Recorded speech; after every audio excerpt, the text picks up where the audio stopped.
testimony. Congressman Kelly Armstrong has served the North Dakota at-large district since being elected first in 2018. As a member of the House Judiciary Committee and the Antitrust Subcommittee, Congressman Armstrong has been key in the big tech hearings that have been happening in Congress. He was also noted in Wire magazine back in August for coming across the aisle and working with Congresswoman Jayapal from Washington in providing the key testimony in the big tech antitrust hearings. So we are very excited to have Congressman Armstrong's remarks here at State of the Net. And without further ado, I will turn off my camera and we'll get started.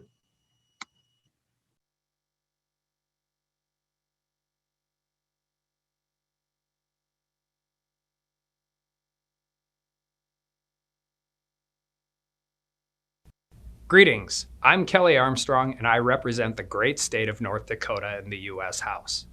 Thank you for hosting me. I'm honored to participate in this year's State of the Net conference. Unfortunately, we are not able to conduct this conference in person, but I cannot think of an organization better suited to host a virtual event than the Internet Education Foundation. My home state of North Dakota may not be the first place that comes to mind when you think of technology. Yet, like most places, internet-based technologies are a vital part of our 21st century economy. We have some of the best rural broadband access and speeds in the country, and Microsoft's second largest campus is in Fargo, North Dakota. Grand Forks has the country's premier commercial drone park and hosts an Air Force base that is home to several UAV squadrons. And our governor, Doug Burgum, is a former software executive and cares deeply about these issues. Autonomous vehicle technologies are being applied to farm equipment in the Red River Valley, and companies like Bushel, a successful agribusiness website and app developer, allow farmers streamlined access to grain elevator storage and sales on mobile devices. And while I'm on a never-ending quest to inform people about how we live and work in North Dakota, I would like to share some insight on how members of Congress are grappling with pressing issues related to internet-based technologies. Most of you have superior technical knowledge compared to the average member of Congress, myself included. However, in order to enact the right policies, that knowledge has to be effectively communicated to policymakers, balanced with competing approaches and political considerations, and be properly implemented. It is a challenging task, especially when we consider the number of contentious issues and the ever-increasing rate of technological change. Some of the areas where we face challenges include content moderation, deplatforming, antitrust, data privacy, artificial intelligence, disinformation and deepfakes, geofence warrants, and facial recognition. The complexity is only increased when you add the growing tide of techno-nationalism among geopolitical powers and our own fragmented politics. I do not suggest that I have all the answers. Rather, I offer my experience as a member of Congress so we can better understand how to work together to solve these issues. I spent a significant amount of time during my first term participating in the House Judiciary Committee's antitrust investigation of competition in digital markets. In many respects, the last few years have been the result of a growing chorus of antitrust concern about dominant tech platforms from both sides of the aisle. At the same time, I was working to earn a spot on the House Energy and Commerce Committee, which I joined earlier this year. As many of you know, these two House committees have jurisdiction over the most pressing tech issues that I previously mentioned. Judiciary generally covers intellectual property and antitrust, while E&C covers absolutely everything else.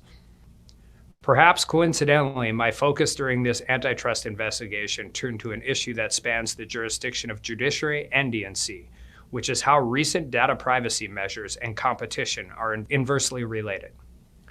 It became apparent that data privacy measures, whether self-initiated or in response to legislation like the EU's General Data Protection Regulation, often resulted in a consolidation of user data with the consumer-facing platform. These are often the platforms that receive significant antitrust scrutiny. They are also the firms most able to afford the significant compliance costs accompanying privacy regulation, and they sometimes welcome it. The result is further entrenchment of these dominant firms and increased competition concerns. Predictably, I was criticized for daring to consider such non-antitrust issues during an antitrust investigation. I was criticized for stepping outside of judiciary's jurisdiction. My inquiries were also incorrectly characterized as promoting antitrust remedies as a way to solve privacy challenges. It is true that algorithms arguably provide for a greater competitive advantage, that data can be non-rivalrous, and the value of data diminishes over time. Yet we cannot avoid the fact that user data is the coin of the realm. It is so valued and able to be monetized so effectively that many platforms offer their services in return for access to this data instead of a monetary payment. While this is not revelatory to this audience, much of the country has only recently come to understand the ramifications. When I speak to high school students who are prodigious users of these platforms, they are just beginning to understand that they are not the customer, they are in fact the product. Or more precisely, their data is the product. Antitrust enforcement may not be able to solve these privacy issues, but the notion that Congress should not consider the use of data during a tech antitrust investigation is, in my opinion, indefensible. Antitrust is not the panacea, but any remedy must consider the interplay of these two subjects. The real question is whether reducing competition is an inadvertent byproduct of privacy measures or an intended outcome. The call for greater privacy, which I support, cannot offer dominant firms a sword to use against their competition. We must be skeptical when a company touts its decision to cut off third-party cookies in the name of enhancing user privacy.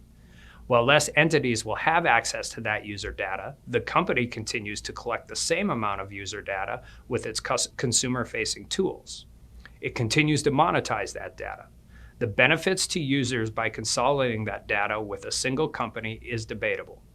What is not debatable is that the decision also harms competition in a market that already faces serious allegations of anti-competitive conduct. So again, we must ask whether privacy measures are being used as a sword against competitors.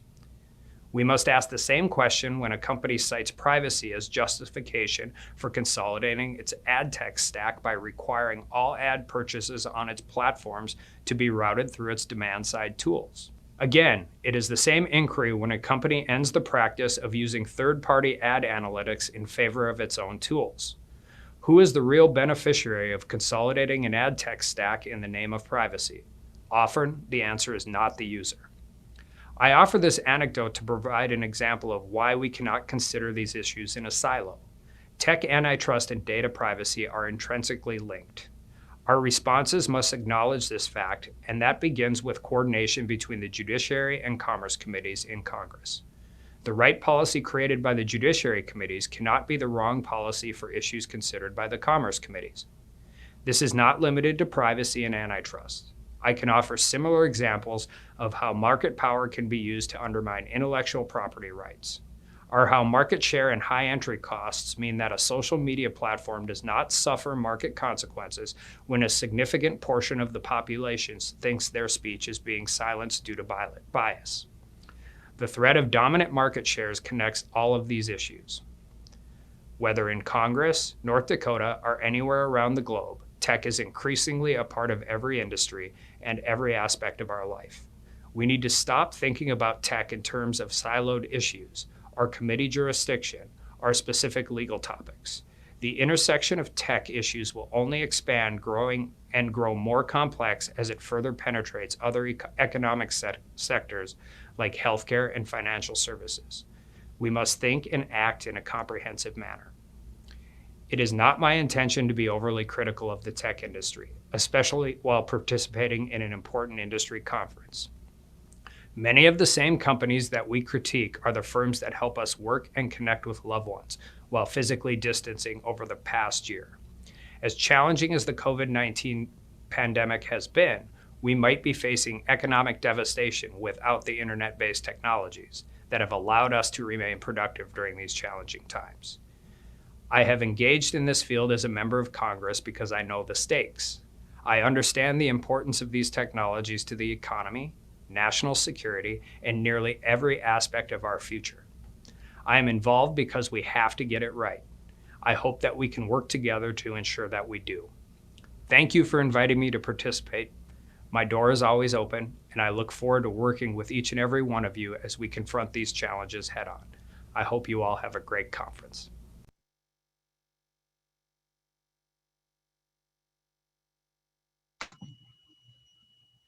All right.